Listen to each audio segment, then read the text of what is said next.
How Natasha twisted her husband into marriage. What do you mean by she twisted her husband into marriage?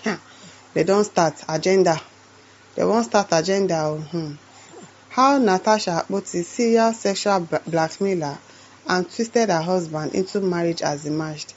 In light of the allegation by Senator Natasha Akpabio that she was sexually assaulted by the Senate President, Senator Akpabio, some new evidence has come to light suggesting that Senator Natasha Akpabio is a serial sexual blackmailer who uses instruments of the court combined with her sexual molestation gimmicks to twisted her way to achieve anything she wants, including forcing her husband, Chief Emmanuel Orisejolomi with legal threats towards getting married to her against his will. So somebody will, I beg you, so somebody will threaten you legally to marry her. Does this man look like somebody that is forced to be married inside this picture? This one that is laughing like this looks like somebody that they twisted, and oh, she's a serial sexual molestation blackmailer. How? How? People are looking for evidence. People are just trying to build agenda because this is rubbish agenda. If she accuses Akpabio, he's definitely guilty because she's not the first person to accuse him. And if she says they sexually harassed her, can't you say, are you people blind?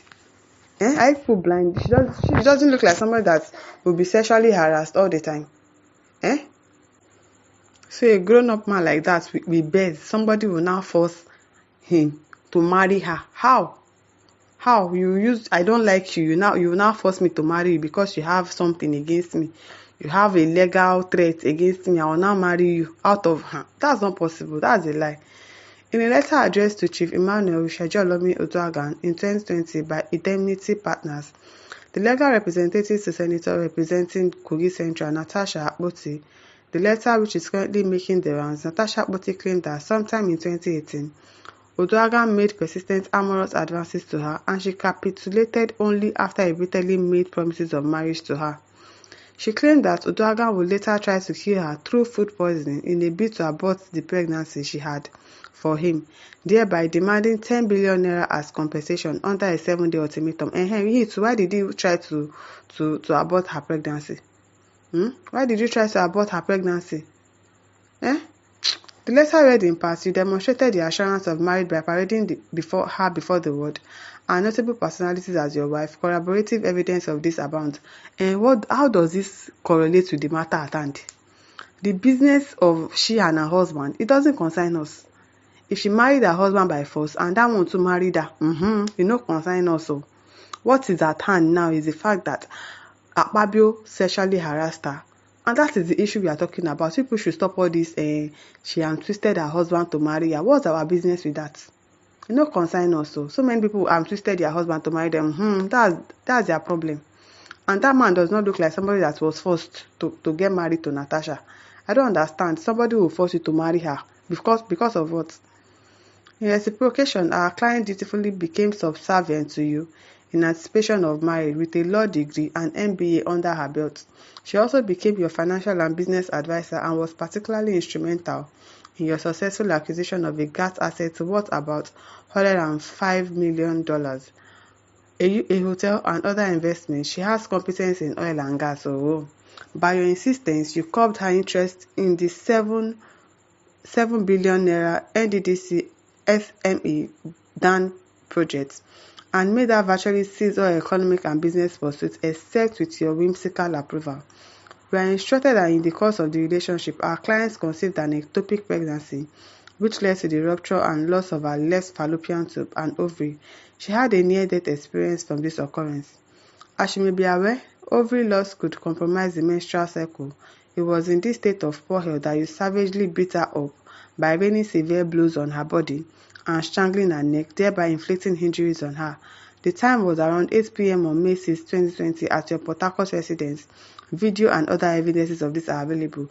So a man that did all of this to her, that tried to abort her pregnancy, that tried to strangle her, or whatever that people are saying, she now forced the man to still marry her.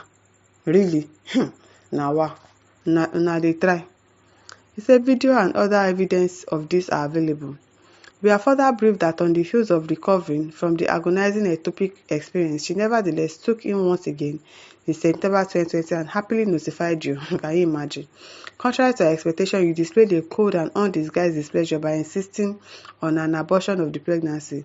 Further, you announced to her utter shock that you were still married and in the throes of a divorce, which you hoped to be through by December 2020 to pave the way for marriage and having children for once.